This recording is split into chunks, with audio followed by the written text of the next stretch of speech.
یہ جھنڈے لگانا، یہ محفل میلاد کرنا، یہ سب کچھ کام آنے والا نہیں۔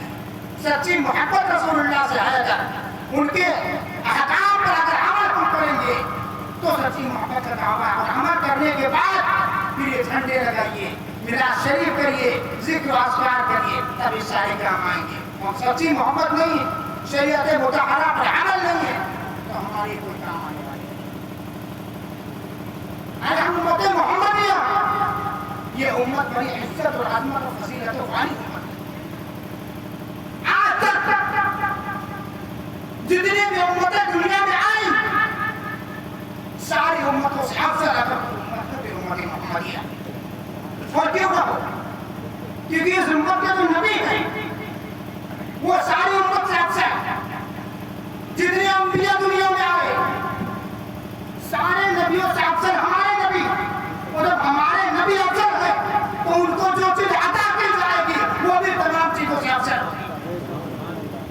تو ہم امت محمدیہ یہ بڑی عزت اور عظمت اور فضیلت والی ہے۔ اس کی فضیلت کا اندازہ اس بات سے لگایا جا سکتا ہے کہ نبیوں نے بھی امت محمدی کا امتی ہونے کی خواہش ہے۔ نبیوں نے بھی امت محمدی کا امتی ہونے کی خواہش ہے۔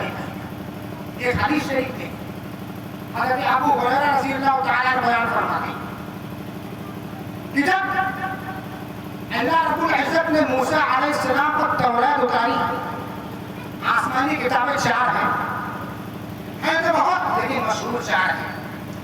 ان میں سے سب سے جب توریت اللہ رب العزت نے موسیٰ علیہ السلام پر نازل فرمائی، موسیٰ علیہ السلام نے اس کا مطالعہ کیا، اس کو پڑھا، تو اللہ رب العزت کے بارگاہ میں عرض کی، اے میرے پروردگار، جو تو نے مجھے کتاب نازل کی ہے میں نے اس میں ایک ایسی امت کا ذکر پایا ہے جو سب سے آخر میں آئے گی لیکن ساری امتوں پر سبقت لے جائے گی۔ یعنی آئے گی سب سے آخر میں لیکن ساری امتوں پر آگے بڑھ جائے گی، سبقت لے کر جائے گی۔ وہ امت مجھے عطا کر دے۔ موسیٰ علیہ السلام نے کہا میرے بولا وہ امت مجھے عطا کر دے، تو ندا آئی کہ اے موسیٰ خبردار وہ امت محمدی۔ ندا آئی، غیب سے ندا آئی، اے موسیٰ وہ امت محمدی۔ پھر موسیٰ علیہ السلام نے عرض کیا، اے میرے پروردگار، میں نے اسی کتاب میں ایک اور ایسی امت کا ذکر پایا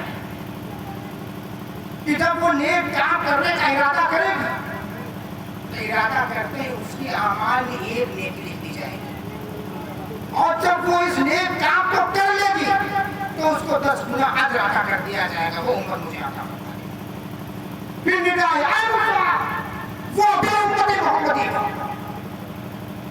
پھر موسیٰ علیہ السلام نے عرض کیا، اے میرے مولا، میں نے اس میں ایک اور ایسی امت کا ذکر پایا کہ جب وہ کوئی غلط کام کرنے کا ارادہ کرے تو غلط کام کرنے کا ارادہ ہی سے اس کو گناہ نہیں ملے گا، بلکہ جب وہ اس کام کو کر لے گی تب اس کے اعمال میں گناہ لکھا جائے گا۔ سبحان اللہ، سبحان اللہ۔ اب اس جگہ پر غور کرنے کی ضرورت ہے۔ فضیلت دیکھو اس امت کی مجھے غور کریے آپ، جب نیکی کرنے کا ارادہ کرے گی تو نیکی کرنے ہی سے اس کے اعمال میں ایک نیکی لکھ دی جائے گی، اور اگر وہ نیک کام کر لے تو 10 گنا اجر عطا کر دیا جائے گا۔